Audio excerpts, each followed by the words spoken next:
Of the record. Nominated పోస్టులు మళ్లీ లేటేనా? పదవుల పందారం బ్రేక్ అయినట్టేనా? ఇప్పట్లో ఇక లేనట్టేనా? సర్ ప్రోగ్రాంతో లింక్ పెట్టారా? ఆగస్టు ఫస్ట్ వీక్ ను ముహూర్తంగా నిర్ణయించారా? పదే పదే నామినేటెడ్ పోస్టుల మేళ ఇందుకు వాయిదా పడుతోంది. తెలంగాణలో నామినేటెడ్ పోస్టుల భర్తీపై చాలా మంది నేతలు ఎన్నో ఆశలు పెట్టుకున్నారు. కొత్తగా పదవి కోసం కొందరు, ఇటీవలనే గడువు ముగిసిన కార్పొరేషన్ చైర్మన్లు మరోవైపు ఎదురు చూస్తున్నారు.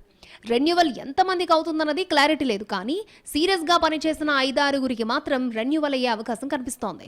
అందరికీ రెన్యువల్ చేస్తే మిగిలిన వారి సంగతేంటి అనే ప్రశ్న కూడా పార్టీలో కీలక నేతలు రైజ్ చేస్తున్నారు. దీంట్లో కూడా కొంత లాజిక్ ఉంది. కొత్త వారికి అవకాశం ఇవ్వడం సంగతి ఎలా ఉన్నా పదవుల భర్తీపై క్లారిటీ అయితే రావాల్సి ఉంది. నామినేటెడ్ పదవుల విషయంలో పనిచేసిన వాళ్ళకి ప్రాధాన్యత అనేది ప్రభుత్వం ప్రామాణికంగా పెట్టుకున్నట్టు సమాచారం.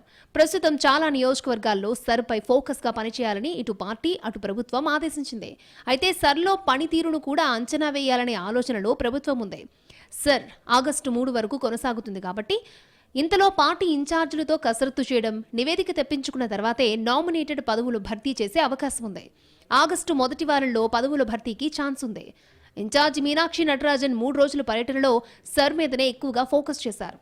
ఆదివారం కూడా ఇదే అంశంపై సీఎం రేవంత్తో జూమ్ మీటింగ్ నిర్వహించనున్నారు. సో సర్ పూర్తయ్యాక పదవులు భర్తీ చేసే అవకాశం కనిపిస్తోంది. మొత్తానికి నామినేటెడ్ పదవుల కోసం ఆశగా చూస్తున్న నేతలకి ఆగస్టు మొదటి వారంలో తీపి కబురు వచ్చేటట్టు కనిపిస్తోంది. పదే పదే వాయిదాలకు ఆగస్టు ఫస్ట్ వీక్ తో క్లియర్ అవుతుంది అన్న చర్చ నడుస్తోంది.